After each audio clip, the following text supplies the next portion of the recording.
Les mots d'amour, les mots caresses, les mots tristesse, les mots chagrin, les mots bonheur, les mots tendresse, à fleur de mots, les mots d'Anna.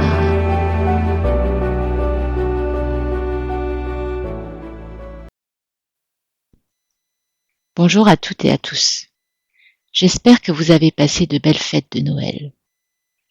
Aujourd'hui, dans Les mots d'Anna, nous allons aborder une des thématiques que l'on retrouve dans le roman Le cœur au bord des yeux. Il s'agit du ghosting. Amir ne donne plus signe de vie à Angèle. Il disparaît de sa vie du jour au lendemain. Le ghosting ou la fantomisation correspond au fait de cesser une relation en ne donnant plus signe de vie et en ignorant les tentatives de prise de contact de la personne ghostée. C'est la fin abrupte de toute communication, sans aucune explication. Plus de son, plus d'images, plus rien. Celui ou celle qui vous ghoste joue au fantôme et se contente de disparaître. L'impact du ghosting est considérable et n'est pas à prendre à la légère. Même si chaque expérience du ghosting est unique, elle partage un dénominateur commun, l'impact émotionnel sur les personnes impliquées. En effet, après avoir été ghosté, on se sent anéanti. Nous avons le sentiment de n'être plus rien. Nous sommes renvoyés à notre néant, puisqu'il n'y a plus d'interlocuteur, ni explication.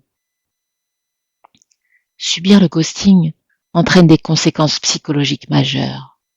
Le rejet et l'abandon ressentis provoquent une intense souffrance émotionnelle qui vient ébranler l'estime de soi, la confiance en soi, et engendre une anxiété phénoménale. Il y a une perte de repère totale, on se sent détruit, ce qui mène à une dépression profonde. Il faut dans un premier temps se faire aider en allant consulter un psychothérapeute ou un psychiatre, ceci dans le but de mettre des mots sur ce que l'on ressent et de se sentir écouté. Il est fondamental d'entamer un travail sur soi, et ce qui est crucial est de s'autoriser à ressentir et à exprimer ses émotions. Que ce soit de la tristesse, de la colère ou de la confusion, reconnaître et accepter ces sentiments fait partie intégrante du processus de guérison, qui peut être long chez certaines personnes. Dans le cas du ghosting, le deuil peut s'avérer complexe, car c'est une non-rupture, une fin non prononcée, d'où l'impossibilité de mettre un point final à la relation pour celui qui est ghosté. Il doit faire le deuil d'une personne qui n'a jamais osé donner d'explication, ce qui lui donne l'impression d'être coupable. Une des choses qu'il faut comprendre, c'est que le ghosting est le reflet des difficultés de l'autre personne et non un défaut chez soi. Mais cela prend beaucoup de temps pour l'intégrer. On se pose tant de questions sur ce qu'on a fait ou pas fait pour mériter une telle inconsidération.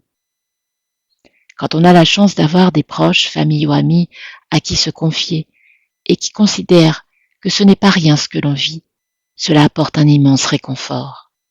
Malheureusement, ce n'est pas souvent le cas. De ce fait, on se sent encore plus seul et démuni. Bien souvent, les gens banalisent ce type de rupture, alors que les professionnels de la santé mentale la considèrent comme une des plus importantes violences psychologiques, un véritable traumatisme identitaire causant des blessures très profondes. Car elle est là la violence du ghosting, l'incompréhension et le besoin quasi vital d'explication. Le silence devient insupportable, l'autre tente de le combler en cherchant des explications. Il y a un vrai rapport de force. Le ghosteur choisit l'absence, le ghosté la subit et devient comme fou, car le message qu'il entend dans cette absence d'explication est « Dégage de ma vie, tu n'existes plus ». C'est pourquoi exprimer tout ce qui nous anime, à travers le dessin, la peinture ou l'écriture peut s'avérer extrêmement bénéfique. Il faut trouver sa manière de se relever après une telle expérience. Cela permet de développer sa résilience pour rebâtir l'estime de soi et se retrouver après avoir été totalement brisé psychologiquement et émotionnellement. Mais surtout, il faut accepter qu'il n'y aura jamais de réponse. C'est par l'écriture qu'Angèle, notre protagoniste dans Le cœur au bord des yeux, parvient à surmonter son immense douleur qui ne s'atténue pas avec le temps. Elle s'adresse à Amir, recréant ainsi une échappée vers lui où les mots viennent dévorer le silence insupportable auquel il l'a confronté.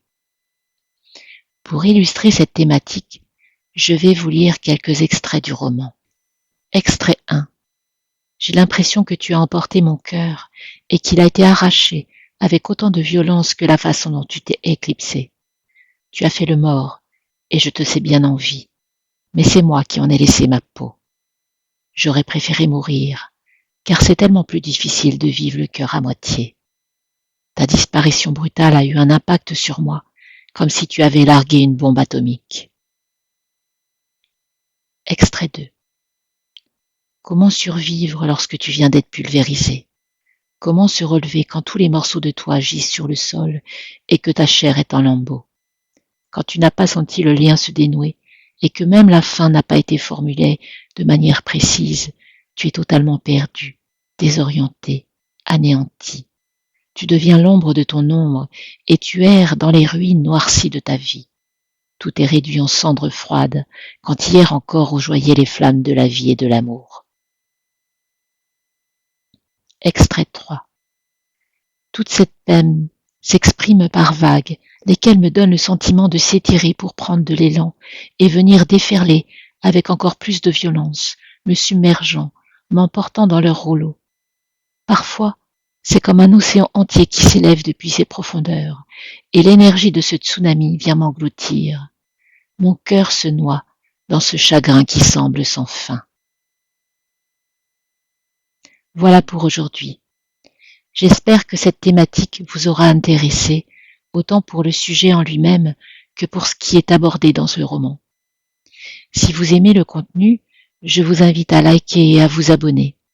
En plus de faire vivre ma chaîne, vous recevrez une notification dès que je publierai une nouvelle vidéo ou podcast. Partagez aussi si vous pensez que cela peut intéresser d'autres personnes. Vous pouvez également suivre toute mon actualité sur Facebook et Instagram. Je vous retrouve bientôt pour un autre podcast.